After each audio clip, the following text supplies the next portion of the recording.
Hello again, everybody. Dr. Goodwin here, Clinical Associate Professor, University of Washington, and Clinical Faculty at the Billings Clinic. And I'm here with the man, Nicholas Eifredi. Hello, everyone. Hypnotherapist and future LMHC. I'm very pleased to be here, as always. Always. So we decided to just go ahead and click on the recording because we were already getting into the subject today, which is, why is fantasy appealing? What's the appeal of it? Why is it a thing? And you were just start back from where you were going. No, for everybody watching, I speak for myself, but I think Dr. Goodwin also, in terms of just having a lifetime kind of draw towards fantasy and fantasy material, and investigating that and saying, okay, what is the resonance there, and why is it so important for me, not only to kind of engage with it externally in terms of what the culture provides, but creative works in fantasy, but also why am I drawn towards creating something myself, and again, digging into that symbolism. So I think it's really important. Well, if you look at, fantasy is an interesting thing, because I can remember way back in the day, back in the 70s, when I was a kid, fantasy had much more of a bad reputation than it does now. Yeah. And it's one of the great pleasures of life that I've seen it come into its own as a genre. I mean, even if you look back at the founders, right? You talk about Tolkien and C.S. Lewis and those guys. Fantasy stories have been labeled the province of children, and that's all they're really worth. It's just whimsical. It's nothing to take seriously. It is basically meaningless entertainment. Now, Tolkien famously had a lot to say about that, but he was one voice in the wilderness. There weren't a whole lot of others that really felt that way in the academic world or in the serious literary criticism and all that. And I guess I should start off with that. I've got a great quote here by him from his famous essay on fairy stories, where he says that I have claimed that escape is one of the main functions of fairy stories. And since I do not disapprove of them, it is plain that I do not accept the tone of scorn or pity with which escape is now so often used. Why should a man be scorned if, finding himself in prison, he tries to get out and go home? Or if he cannot do so, he thinks and talks about other topics than jailers and prison walls. I just love that quote. So he's trying to say, hey, look, there's more to fairy stories and mythology and all this than just children's pablum, right? There's more to it. Yeah. And it's worth looking into. And of course, he famously really changed the face of Beowulf criticism as well, which we got into all that. But since then, it's still been a pretty slow acceptance of fantasy stories as an acceptable form of literary expression that's not just sort of lowbrow nonsense, like pulp works and just silliness, but that it can have a serious meaning to it. So what are your thoughts on that? I think, even for me as a kid, I think I was maybe like you, but somebody who was very much invested in these stories and found them so remarkable. And I'm glad now that, yes, it is kind of moving in the opposite direction where it is more widely accepted. But when I was a kid, it wasn't the case. And I think, you know, we were sharing notes back and forth before we decided to have this conversation. But I think there's a lot of truths in myth, but it also truths in fantasy. And with Tolkien, you know, we've talked about previously, or at least we've mentioned it in terms of the rationality we talked about in terms of the story. And I really do think what he was referring to was unconscious contents coming up through his story that were very much symbolic, that resonated. And in terms of how that relates to escapism, if you do find yourself in a situation where these stories, this fantasy is a reprieve, or it pulls you instinctually into the direction of overcoming where you're at, I think that can be really beneficial for people. So yeah, that's where I'm at with it. If you look, you know, just in terms of the popularity, if you look at the top 10 highest grossing movies of all time, most of them are fantasy stories. Yeah. Which I think is really interesting. So what's up with that, right? Why is that? What's so appealing about it? I mean, that's what we're trying to get at. You know, Tolkien said that fairy stories are not really stories about fairies. They're about fairyland, about a magical place where things that can happen there that can't happen in this world, in this physical plane that we're on, right? But that doesn't mean anything goes. It means that there are different rules, and part of the allure, I think, of fantasy is that it puts you in this very childlike state of wonder and awe and mystery. When the character in a fairy story goes through the veil of mist or whatever and winds up in La La Land or wherever it is, you know, in these stories, they've got to orient themselves. It's very disorienting at first, especially, and figure out what the rules are. Well, that's very much like many new situations that we encounter. It's depicted in a very vivid and sort of, it's much more symbolic in that sense. But maybe we should step back a second and go, okay, but what is fantasy anyway? What is the genre? What are its characteristics? Right? What are your thoughts there?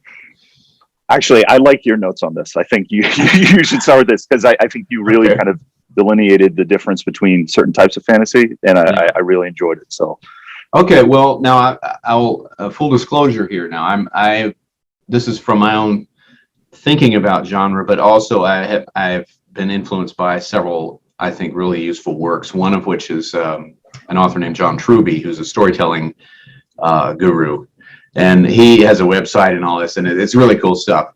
But he based his analysis of genre on that of Northrop Frye, who was a Canadian scholar, very influential work that he wrote called Anatomy of Criticism. Extremely dense, difficult reading, but it is got lots of gems and gold in it. So worth it. It's worth it. But so the way I see it is that fantasy is one of several fantastical narrative genres that you see used, which I also include horror and science fiction in there.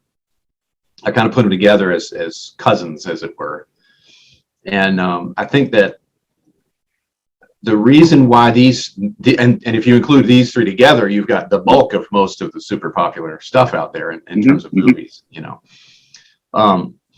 But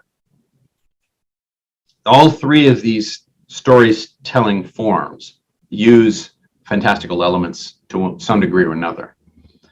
So then the question, I guess, that underlies all three of these genres is, what is the point of doing that? Why make things happen in your story that can't happen in reality, right? Whatever that is.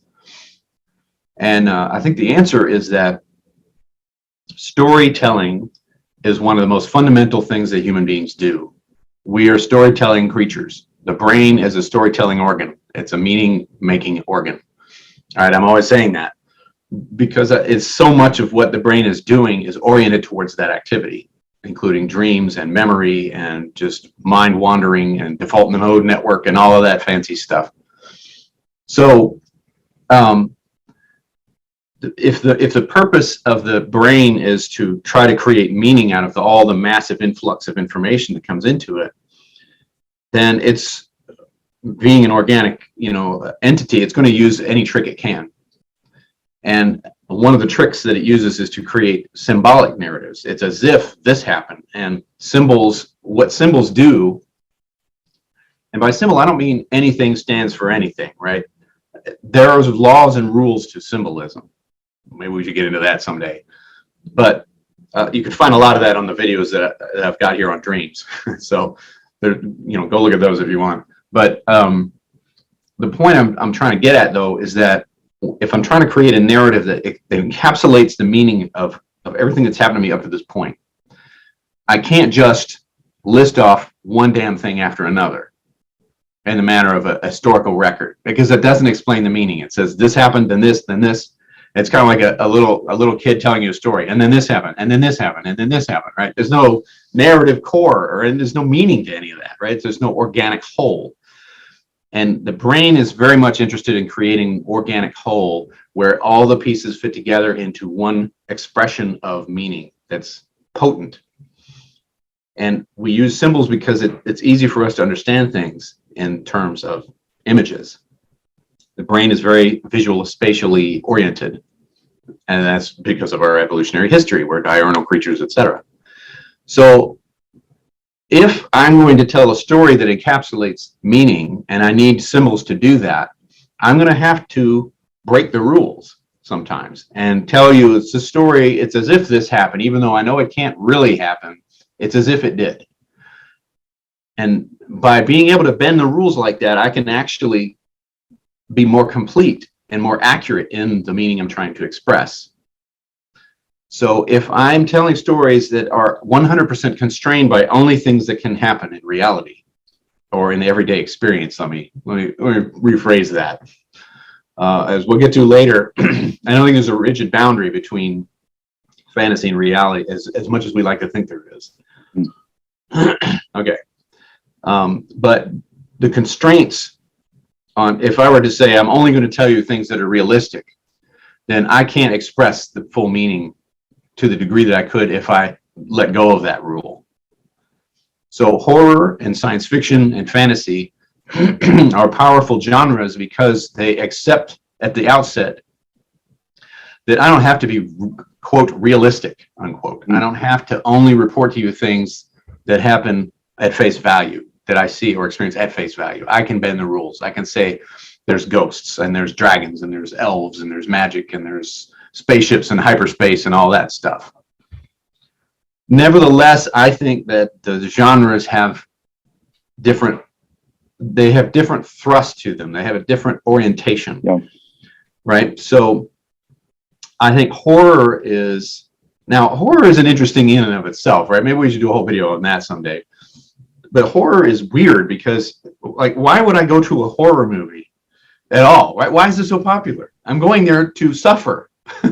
I'm going there to be scared, to be, made to feel uneasy, and people love it, and myself included. I love horror stories.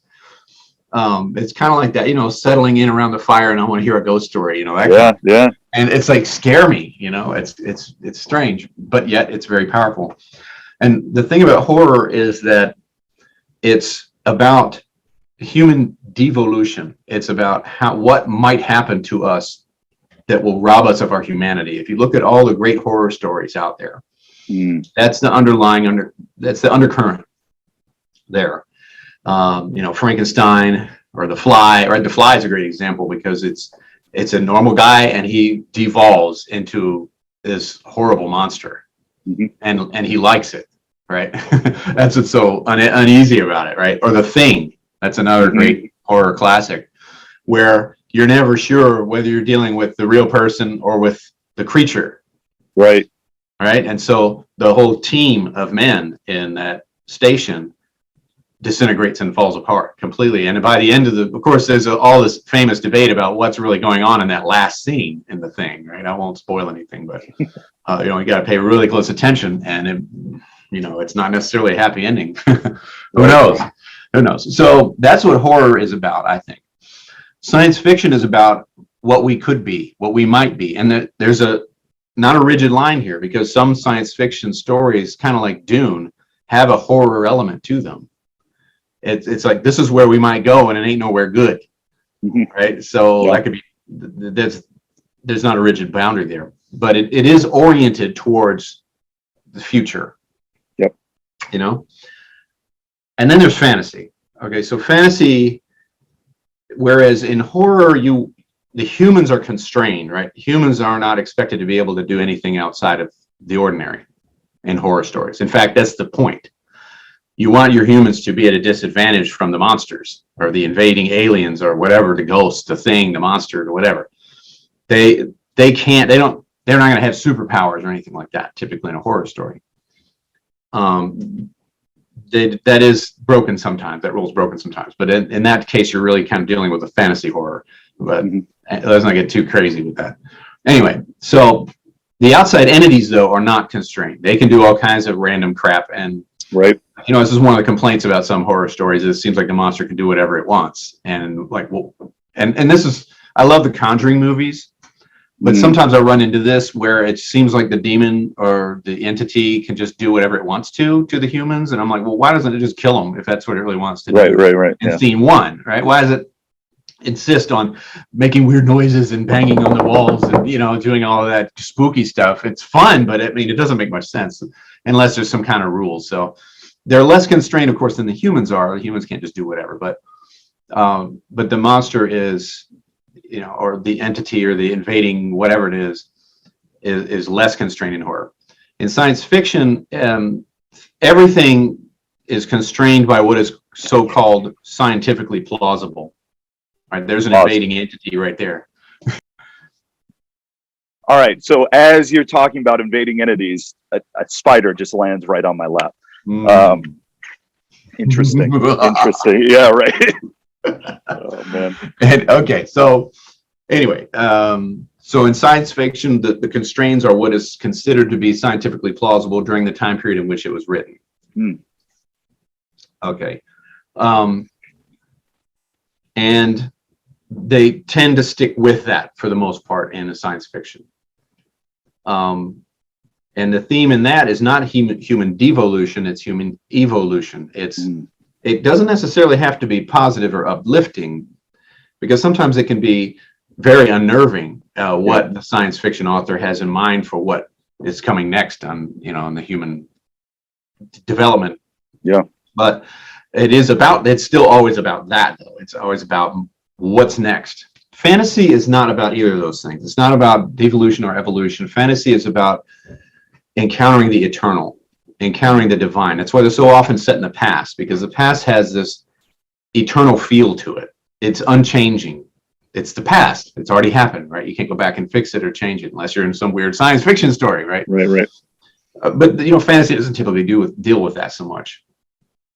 And it's about how does one encounter the divine or the absolute. 2001 is an interesting hybrid in that sense, and that it is actually more of a fantasy story, at least the surface level. There's a lot of stuff going on in that movie. Yeah. And that's a whole nother video right there. But it's very strict about what is scientifically plausible up until the end. And then it blows the doors off and says, I don't even know what's going on. And you're encountering and the way Kubrick films it, it forces you to encounter it in his ineffable sense. Like he doesn't explain anything. And he of course does it on purpose. He wants the images to speak for themselves and to the experience to be raw and right, right to the core. And that's much more the province of fantasy. Yeah. And even Tolkien talks about this, is that the fairy world has a very strong ineffable quality to it. So it's the wondrous happenings and the soft magic system and all that kind of thing are one way to convey that ineffable quality of the eternal, the divine, the mysterious, and all that stuff. So that's my analysis and breakdown. Thoughts? So many, so many thoughts. Let's do it. So before getting into kind of the three in terms of the breakdown, I feel like there's a lot in terms of these stories, right? Regardless of where the breakdown is, even in our everyday, we converse in terms of metaphoric language, right? And you've talked a lot about this in your work, and I think it's really important to kind of call it out here, because as you were talking, I was thinking about, all right, how would one or someone describe achieving something? It's almost like as if a lion were to hunt a zebra, finally catching their prey, to some degree. And that's one very specific example, but I think it does convey the depth and severity, but I don't mean that in a negative way, right? Intensity, yes, exactly, of the situation. And I feel like these stories, they do that, and it's on that spectrum of metaphoric language, and it kind of goes in that direction to the degree that it does. And when you reach horror, sci-fi, and fantasy, horror is almost as if, what could be if things went wrong? Yeah. And then sci-fi is, what could be if we did this? And then fantasy is, what is it all for? Yeah. I see fantasy as kind of on the deepest level. Yes. Because the rules are the least constrained in fantasy. Yes. Which is a part of the drawback, as we were talking about in some of the other videos, that it's a narrative pitfall to help yourself to too much of that, just to get the plot going where you want it, to just whip out, well, it's magic. Right. It dilutes the process. Yeah. But getting back to the idea of symbolic narratives, the narrative that you just used, that's symbolic, it's as if you're a lion catching a zebra. The power of that, I want to bring everyone's attention to that. Our 2 or 3 listeners out there, if they're listening 67, to this, 67 and a half. Yeah. And a dog, right? Right. If you listen to those 2 stories, I achieved X. I feel as if I'm a lion catching the prey. The second one taps into a level of communication that the first one cannot touch. It's just a bland description of events in a very concrete way, is the first description. The second description, by saying it's as if this, then you're able to convey the emotionality behind it. And that's why the intensity is able to really hit you.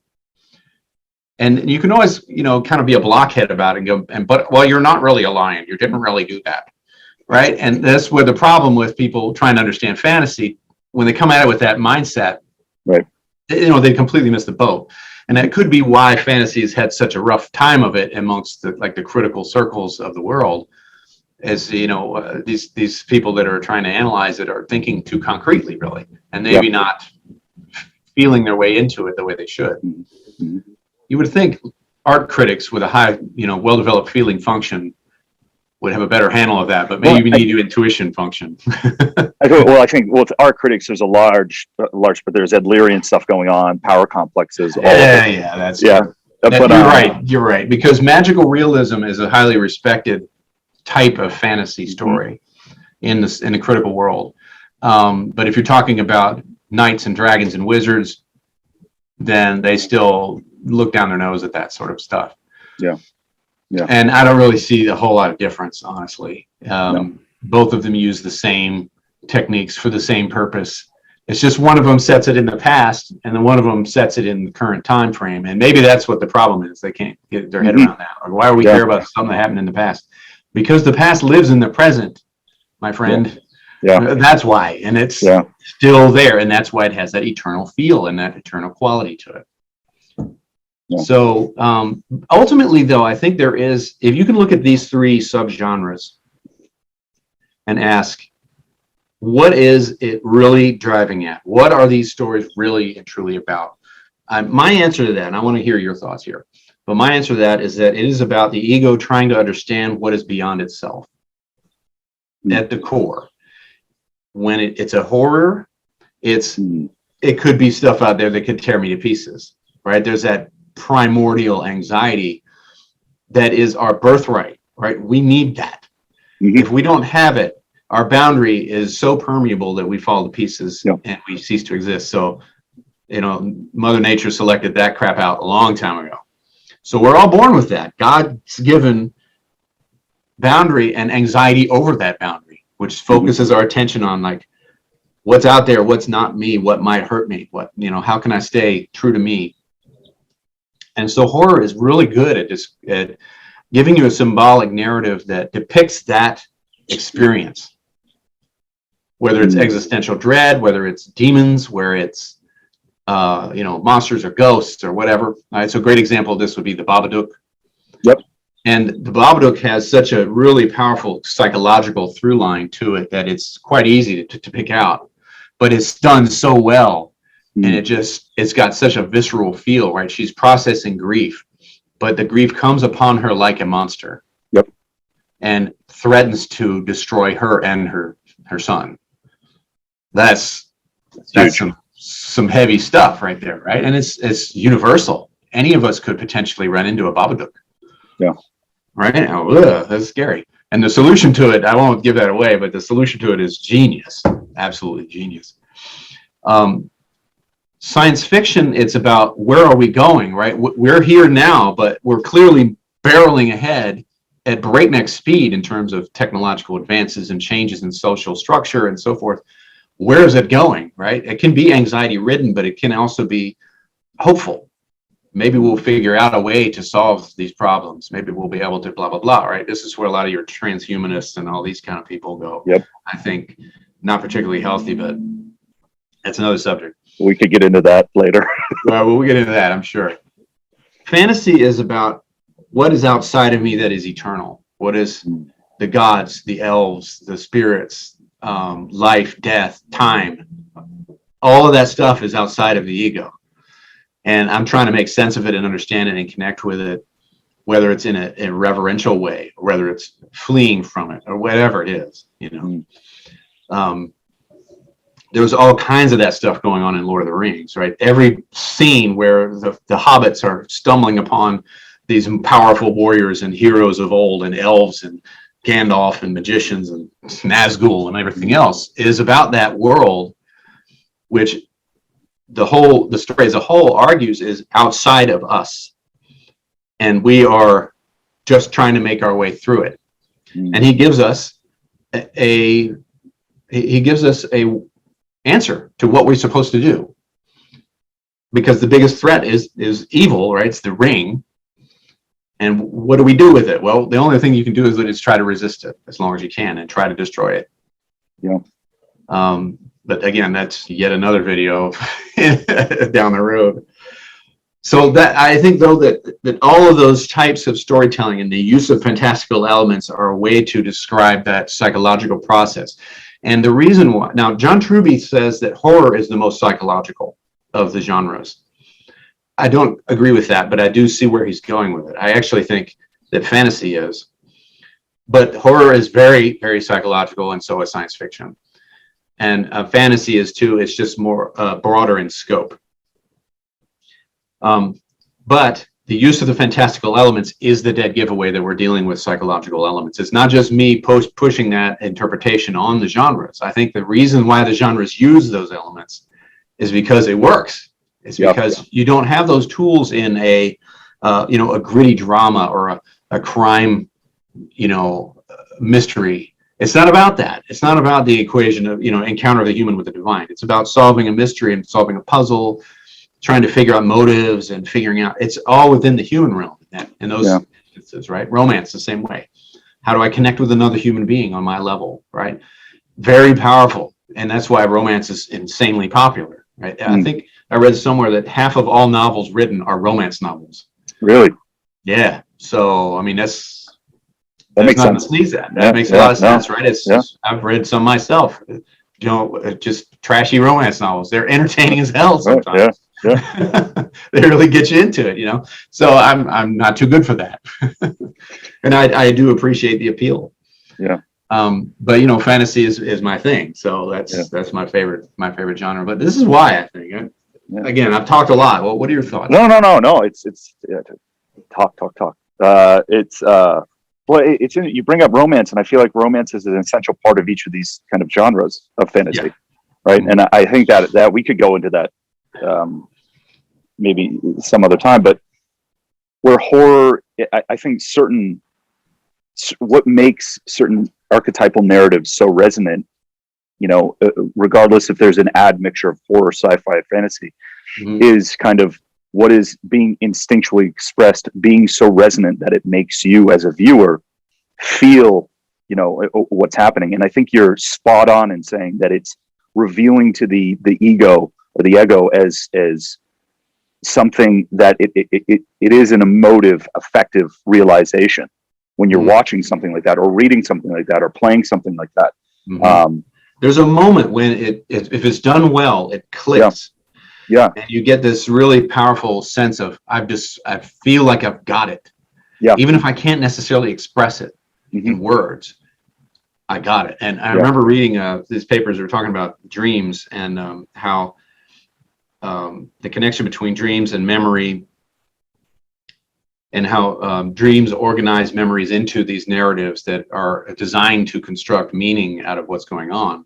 And sometimes it's tough to decipher because you're not sure what the symbols are being used for necessarily, because it's all coming from the unconscious. But just getting back to the idea of forming narratives to create meaning, this one author, I forget their name, but they were saying that in their opinion, the rush that you get when you find meaning in a particular set of events is akin to an orgasm. I'm like, well, I don't know about that, but I mean, I get what you're saying, right? It's a powerful, very powerful drive that we have. And if I'm right, that these genres are oriented towards the ego trying to make sense of what is beyond itself, and in order to learn how to relate to it, whether it's how do I defend myself from it in horror, right? How do I prepare myself for it in sci-fi, right? What attitude should I take toward it at all in fantasy? Should I be, flee? Should I be worshipful? Try to ascend, or whatever. But that is healthy and adaptive. We should have that drive. We want that because there's going to be tons of stuff outside of us that we encounter from day one. We don't have that. How are we supposed to make any sense of it? We won't. So, I mean, we're born to do this, to tell fantastical stories. Yeah. Which is why children, just listen to a 2 or 3 year old tell stories. Yeah. They're bananas. They're all over the place. And they're small little, their developing brains are just learning how to do this. And it's amazing because there's so much energy behind it and they're so bloody good at it at such a young age. Yeah. And I think I may have shared with you one of my papers. I lead with the story that my granddaughter told me about the moon marrying the sun and them having the stars, and how it almost exactly mimics a West African myth of the moon and the star, and the moon and the sun giving birth to the stars. And many of the details were exactly the same. It was the moon and the sun got married. They had children, and many of the children were the stars. And during the day, the sun was active and the moon was asleep. And at night, the moon was active and the sun was asleep. All of those things were mimicked in this story that Lily told me, just out of nowhere, where we were just looking up at the moon, and then she told me this story out of nowhere. When I first heard it, I was like, that sounds like a myth. And so I looked it up and I was like, holy moly. It is. And she'd never encountered anything like this. This was a Yoruba myth. Anyway. So, I mean, that tells you that, you're like, whoa. Yeah, it tells you everything. And it tells you everything. I mean, it tells you that, like you were saying, we are hardwired for this. We are hardwired for storytelling. We are hardwired for symbolic language. And even those critics that are very critical of fantasy and of this material, they use that symbolic language and metaphoric language on a daily basis without actually realizing it. Yeah. And I wonder, I wanted to ask you, so to the degree that we partake in this fantastical language, you know, and specifically in fantasy itself,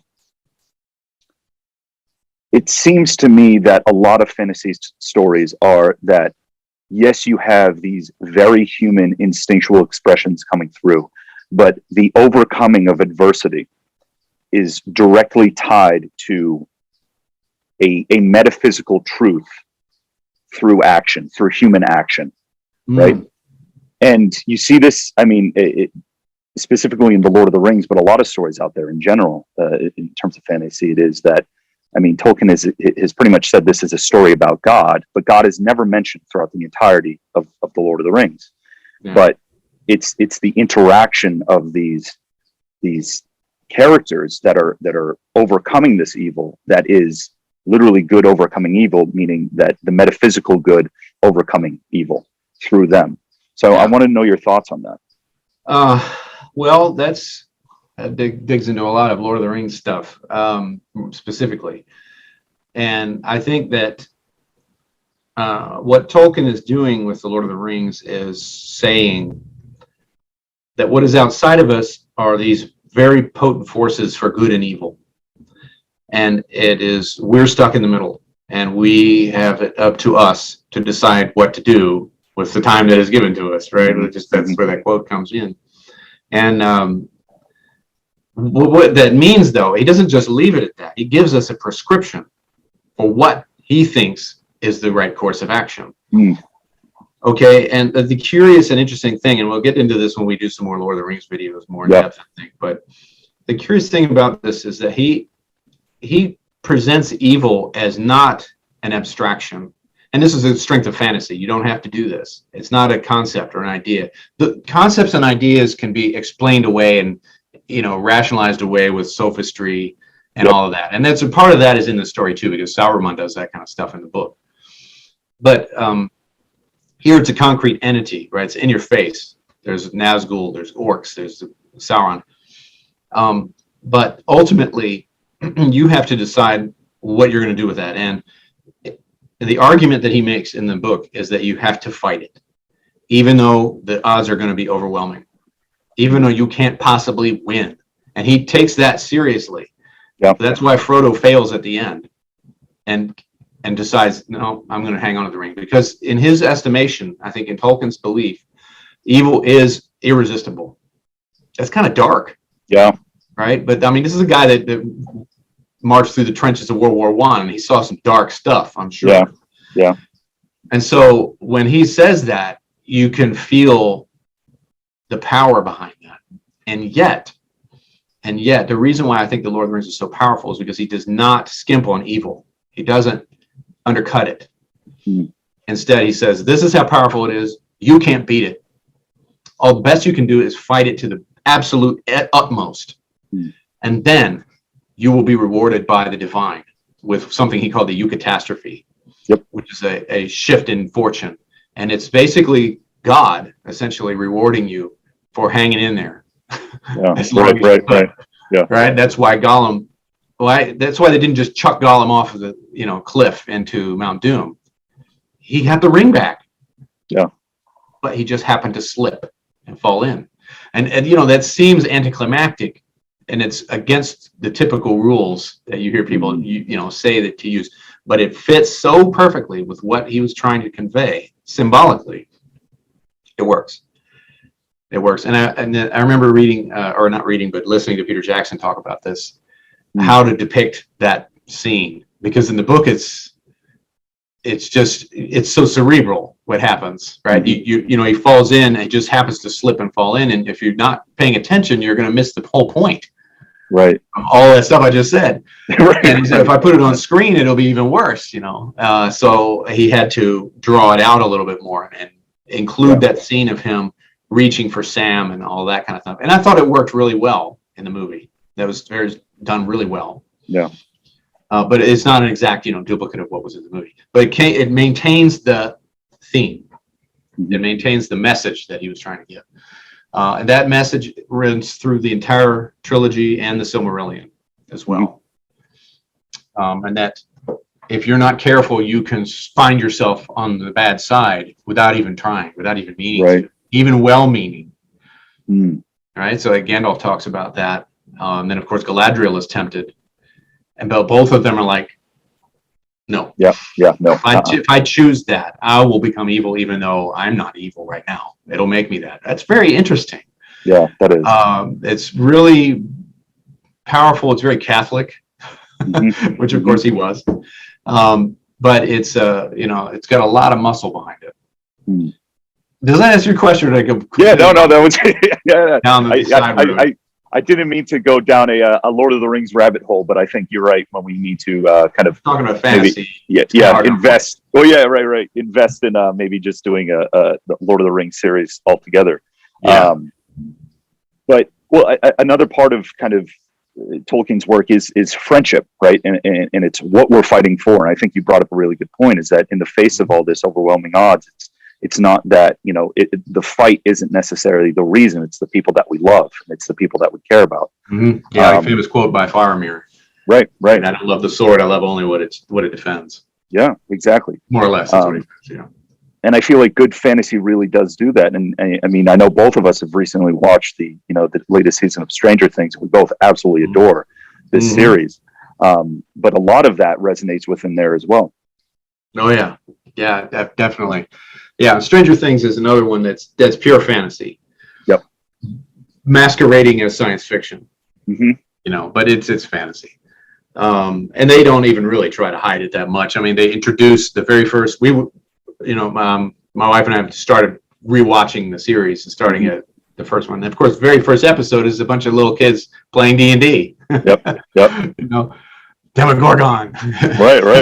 I love that. So yeah, they're dealing with fantasy elements, which, another thing that I think is so powerful for children and adolescents, and why that appeals, is because of that experience of encountering that which is beyond me, is so in your face at that time of your life.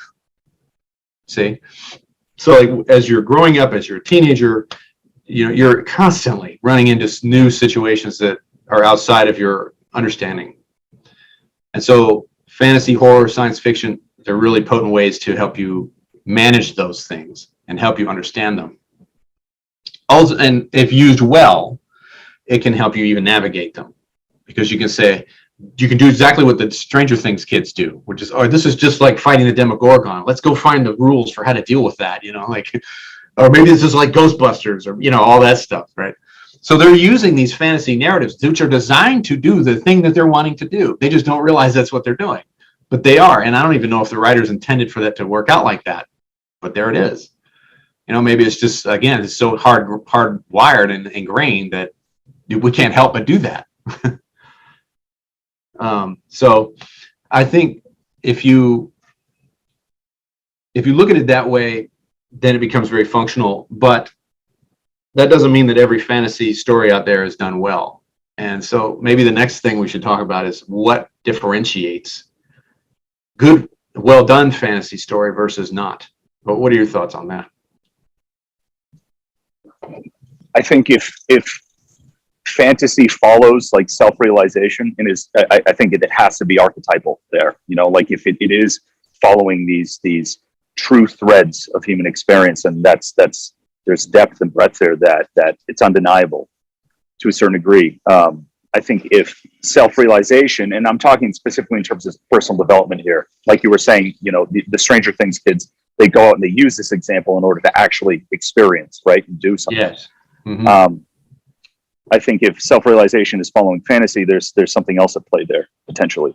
But in terms of good versus bad storytelling in regards to fantasy, I think you have to follow those through lines. You have to follow the kind of the reality of the human experience through storytelling. And if you deny any layer of that, right? Yeah.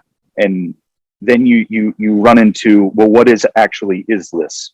And I think a prime example there is, I mean, we've talked about this, and I know you've mentioned it, and I think you're absolutely right in saying this, is that Star Wars is, in fact, it isn't sci-fi, it's fantasy. Yeah. It's about, the very first one especially is about encounter with the mysterious, i.e. the Force. Yep. And then The Empire Strikes Back leans into that even more. Yeah. And, Right. and the awe and mystery and danger and horror of it Yeah. are all encapsulated in The Empire Strikes Back. Right. And in that, the heroes, to a certain degree, those that are trying to overcome this kind of authoritarianism, this totalitarianism, this empire, are in line with the Force. Like this is, it's another part of the Force that is trying to come through. So you have that, but then in the kind of sequel trilogy, there's certain elements that are just kind of missing in terms of it being cohesive in terms of its storytelling, and so on and so forth. So I think you can have all the fantastical elements in terms of the visuals, but if the rationality, like Tolkien calls it, that emotional resonance isn't there, it's lost. It's not going to go fantastical anywhere. elements have to be there in service to the theme that you're trying to convey. Otherwise, there's no point in using them. It's just, mental self-stimulation. And there's a couple of other factors I think that are important too. Like number one, the fantastical elements must be taken seriously for it to work. If you don't, you come across as kind of just sort of snarky and ironic and oh, haha, this is funny. And this drives me bananas with some types of fantasy. Particularly, they do this a lot in video games, where it's just real jokey and they make puns and they do all that. And it's fun on a surface level, but it doesn't, there's nothing there. It's just empty fluff. And so I find that frustrating because I like fantasy that doesn't do that so much, and I'm missing it when it's not there. And they're just goofing around and they're not taking any of it seriously. Even if it's, cat people in armor throwing fireballs around, there's a way you can do that and take it seriously, right? Yeah. And it has a meaning and power to it. But if you're just throwing stuff out there at random, then it's just going to fall flat, and it's going to be, just fluff, cotton candy. Not to mention, you also have to have things internally consistent in your world, in your story world, whatever it is. Things that happen have to have an organic setup and payoff. Like we were complaining about some of the stuff that happens in the Fantastic Beasts series. It seems like it just sort of, they threw it out there for the lulls. Yeah. And I think there's a reason why that's so important. Why it's so important that you have to be super internally consistent. You're going to say, okay, this is a wild and impossible thing that I'm going to say can happen in my world. You convey that information to the audience at the outset, and then say, what would it really be like if that thing could be true? What if there really were elves and wizards? What would it really be like, right? I'm going to say, not that the elves and the wizards can just do whatever at any point in the story, regardless of what's going on. No. I'm going to say, what is it really, and what if they could do wondrous things within certain well-defined, boundaries? Yeah. And then go from there and stay consistent with with the rules you've established. That will make it easier that'll help you to make it land better, I think. And the reason is because every story has an artistic license. Even gritty dramas will bend the rules. They'll have some outlandish coincidences and things like that. They're a lot more subtle. And they have to do this in order to tell a good story, right? Because life rarely falls in line so perfectly. So even heavy dramas, like, what was that? There was a drama that came out that was very popular amongst the critics, and it was really just about a guy. Casey Affleck played in it. I can't remember the name of it. Anyway, very, very grounded. The story about overcoming grief and all that. But even in a story like that, you had artistic license. With it just so happens they know this type of character, and that perfectly contrasts the main character. In real life, you wouldn't necessarily see that, right? So perfectly, but you just go with it. Fantasy, though, uses up all the artistic license. It spends all those points on fantastical stuff possibly happening. All right, so you cannot fudge in fantasy. That's why I always say in fantasy stories, you have to be more concerned about consistency than you are in a non-fantasy story. Mm. You can fudge a lot and things happening and just, falling into place just so way more in a story that's not a fantasy than you can in a fantasy, because you're using up all of that artistic license on the fact that, people can fly or shoot laser beams out of their eyes and teleport Right. and all that kind of stuff, And so I thought that was something that Rowling seemed to really have a great grasp of in the Harry Potter series, and for whatever reason has kind of lost track of that in the Fantastic Beasts series. So those are the things I think, along with, I totally agree with what you were saying too. It's got to have that emotional through line that is true. Yeah. It has to express something true. Yeah. Yeah. Otherwise, you're just throwing random images around. Right. Right. And as you were talking, I was thinking, well, if I use that metaphor of a lion hunting a zebra in order for me to kind of achieve something, right? What if I were to say a zebra, as if a zebra hunting a lion, right? And it wouldn't be that. It would completely lose its groundedness and its basis in reality. And I think because then you're like, what in the world does that look like? I don't know. Right, It's kind of an interesting idea to think about, but that doesn't make much sense. But I think that's why fantasy can be so grounded. It is part of reality in that it's a natural part of what we do in terms of our storytelling, and it can have so much just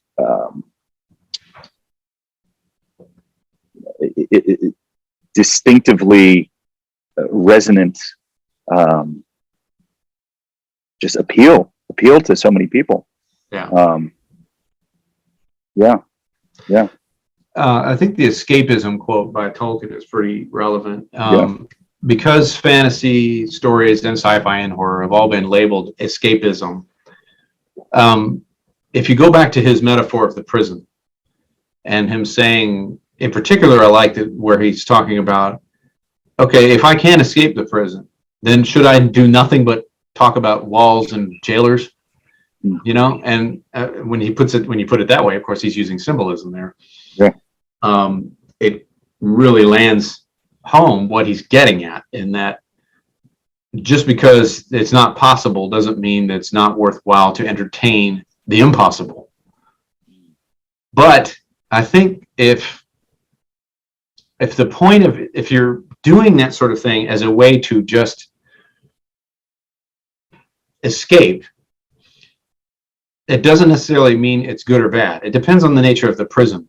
Okay. Yeah. I think if the prison is you, right? If you're making your own prison through anxiety and timidity and whatever, then you're escaping from yourself. It's a subtle point, but I think it's really important. If you're not, Star Wars is about escaping the tyrannical, narrow view of the Empire, which is that religion is meaningless, the Jedi are extinct, there's nothing but stormtroopers and technology, and that's it, and enslavement. That's the whole purpose of the universe now. From now on, screw all that woo-woo, mystic, tree huggy crap. And Star Wars comes along and says no. Yeah. That is, you can not only should you, but you can escape that prison. Yeah. Through connecting with the Force, the way they show Luke doing. And through that, you destroy the prison. You blow up the Death Star, the instrument of tyranny. That's such a powerful message.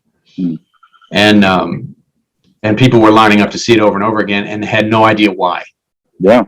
Right? And there it is.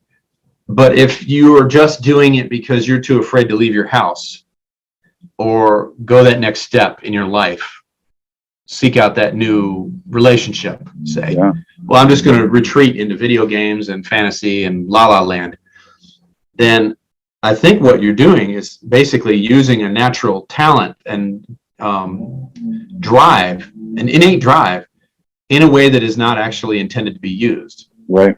You're diverting it away from its original intent, which is to help you push beyond your boundaries, to expand and transcend and to move forward. Yeah. Why this stuff is so powerful in children and adolescents.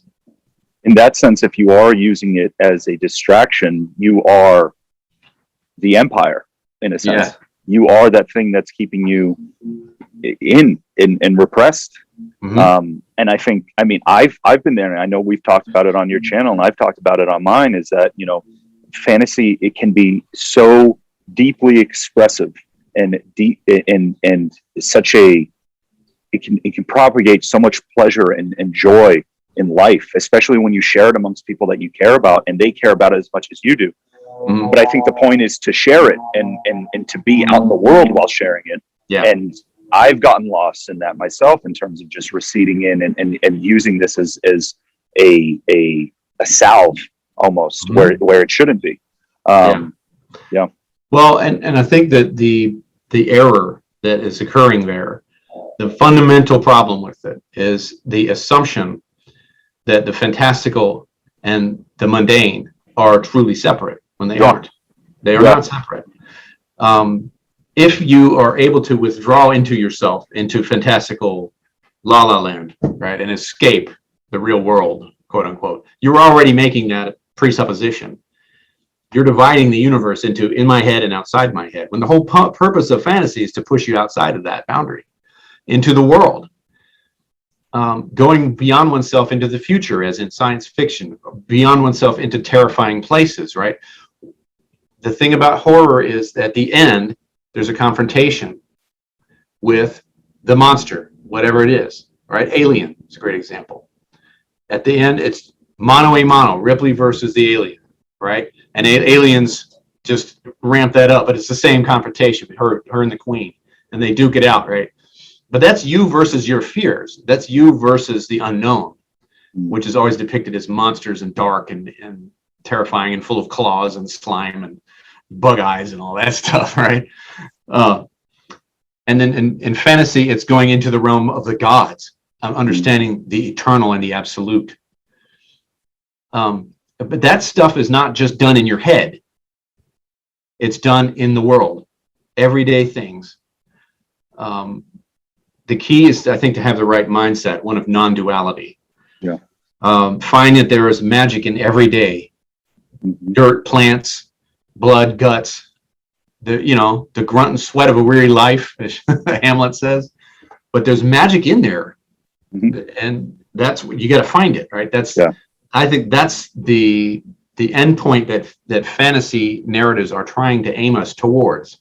And we can meander off into side quests, but that's not where we're supposed to really be going there. The gods are everywhere. They're in everything. They're immanent. So, I mean, I think every day we can embark on a journey to Mordor in miniature. Yeah. Right? Sometimes we have to. We have to face those temptations and those fears and dark inklings and all that kind of thing. We sometimes need to stand in awe of mighty heroes of the past, say, like that when the hobbits are encountering Aragorn and Boromir and those guys like that, they're bigger. Tolkien knew exactly what he was doing when he made hobbits half size, half pints. They are us, and they are leaving the modern world. They have a modern looking world. They've got buttons, they've got mail, they've got modern amenities. And they're going into the world of the ancient and the mighty heroes of old. Well, in Celtic mythology, those guys were depicted as double our size. Great heroes of the past. If you look at like the Colloquy of Ancients and some of these really cool mythological works. And the further back you went, the bigger they were, right? So there's one story in particular where it's Patrick and another character wandering through the Irish countryside, and they encounter Cuilta, who is one of the Fianna, one of Finn McAwheel's mighty warriors, and he's like 12 feet tall. And then they come across the skull of Lu, the god, and the skull is so big that they sit down inside of it. Wow! And have a lunch, right? Yeah. So that's what Tolkien's doing there. It's subtle, but that's why he does it that way. So, and that's why the characters like Aragorn and those guys, they're so almost extreme, almost impossible to achieve, right? Aragorn is so perfect in every way, but that's not the point. The point is that we draw inspiration from those guys. But we can do that in the everyday. We can think about, like, what would Aragorn do, right? That kind of stuff. Like, and you can bring those elements in to your Yeah. everyday life to help you live and press forward. So I think that the prison that Tolkien is talking about is the apparent wall between the fantasy that's in your head and the real world out there, when there is no prison. Mm. And that fantasy tries to teach that lesson, that you can find the mystical and magical and fantastical even in mundane things like blades of grass. You know, that's my take on it. Yeah, that's great. That's great. No, it is. It is. It's great. I think it can draw out the best of us. It can really draw out the best of us. We just have to really realize that it isn't necessarily separate. It's not a separate thing altogether. If you're feeling it, it's real. There you go.